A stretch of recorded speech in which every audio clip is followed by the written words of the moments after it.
It is obedience to Christ. It is doing what the Lord commands you to do and then taking the consequences. And if the consequences mean a cross, then take the cross. Jesus Christ didn't choose the cross. That is, he didn't choose it in the sense that he wanted to die on a cross. But he wanted to save you, and he wanted to obey God, and the cross was the only way out. So he went to the cross because he was obedient to his Father and because he loved you.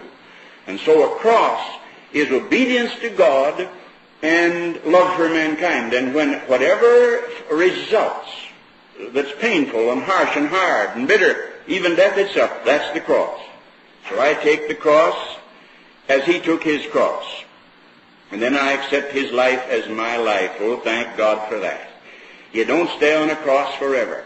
He took 6 hours to die, but he's alive how long? Forevermore. He came back from the dead. And that was to the consternation of the devil and to the confusion of the Pharisees and to the distress of the Roman Empire. He was dead, but he liveth again. And the Christian that's truly a Christian will die with him, but will come back from the dead also. I mean, die in this, right now, in this life. Die to your ambitions and die to your pride and die to all of those things that the world glories in.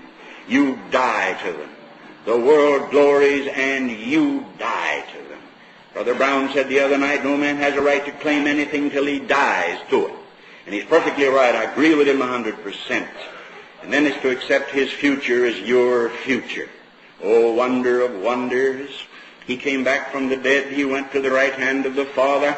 One of these days he'll be crowned with all the crowns there are.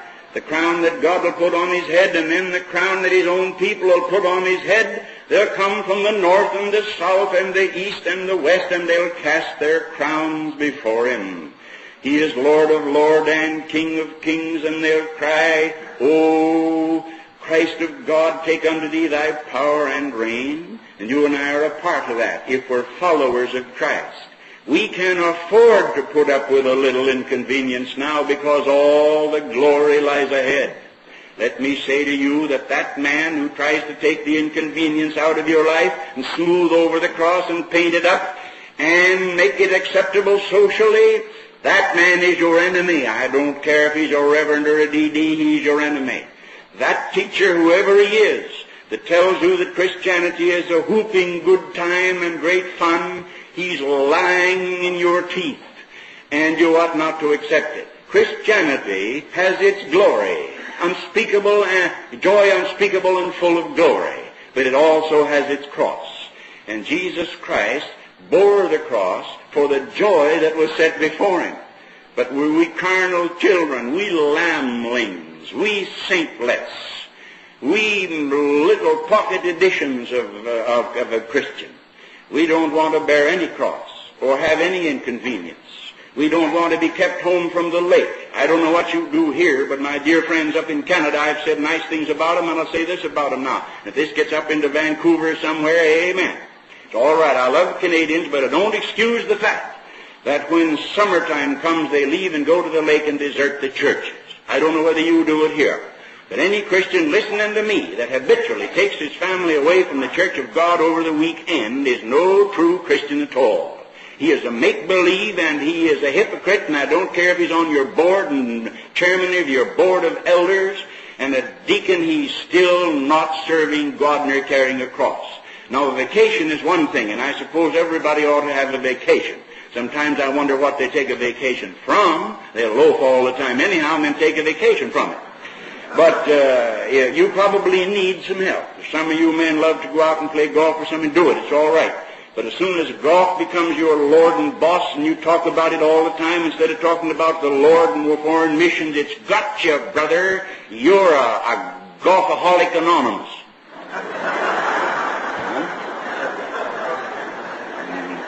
Never heard of that before, and I hope I never hear of it again.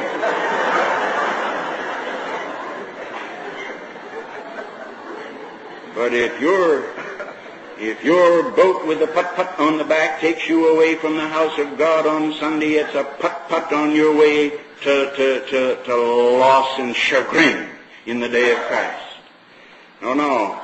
He calls you to take his hard way, that he may lay his crown gently upon your brow in the day of his triumph.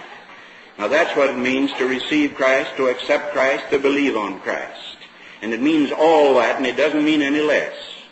And any fiddling around or any effort anybody makes to pat your back and smooth you down and get you in, it's just too bad.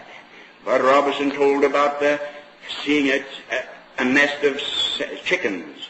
And he said he saw them pick their way out of the shell, and oh, what a terrible time they had. They struggled and fell over and tumbled around. He said he pitied them from the bottom of his heart. He said, the next hen nest that I see hatching, the next eggs that I see hatching, I'm going to help them out. So he said the next time he saw a hen hatching, he pushed her off and picked them all out of the shell, and said they all died. And that is what's the matter with so many of our Christians. We have picked them out of the shell. In order to get them at all, we have rushed ahead and picked them out of the shell. The result is they die all around us, and we say they backslid. They never backslid because they never were regenerated to start with.